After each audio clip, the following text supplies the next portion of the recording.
উম্মতকে এটাও স্পেশাল দিয়েছেন। কেমন স্পেশাল? বলে আগের জামানার নবীর উম্মতেরা যদি নিয়ামত পাওয়ার পরে শুকর আদায় না করতো, সাথে সাথে আযাব এসে এদেরকে ধ্বংস করে দিত। সাথে সাথে আযাব আসতো। বলে নিয়ামত পাওয়ার পরে কেন শুকর আদায় করে নাই?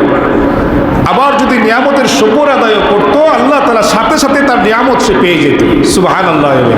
কিন্তু আল্লাহ তাআলা এই উম্মতকে বলে নিয়ামত পাওয়ার পরে যদি শুকর আদায় করে নাও করে, সাথে সাথে আল্লাহ তাআলা আযাব দেন না। তার কারণ মুহাম্মদুর রাসূলুল্লাহ সাল্লাল্লাহু আলাইহি ওয়াসাল্লাম, আমাদের নবীর খাতিরে আল্লাহ তাআলা আমাদেরকে সাথে সাথে ধ্বংস করে দেন না।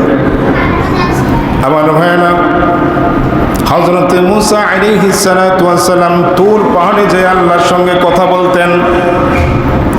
তুর পাহাড় ছাড়া আল্লাহর সাথে কথা বলতেন না, কথা বলা যাইতো না। তিনি যখন তুর পাহাড়ে যাইতেছিলেন, পথের মধ্যে একজন মানুষ ছিল বিকলাঙ্গ।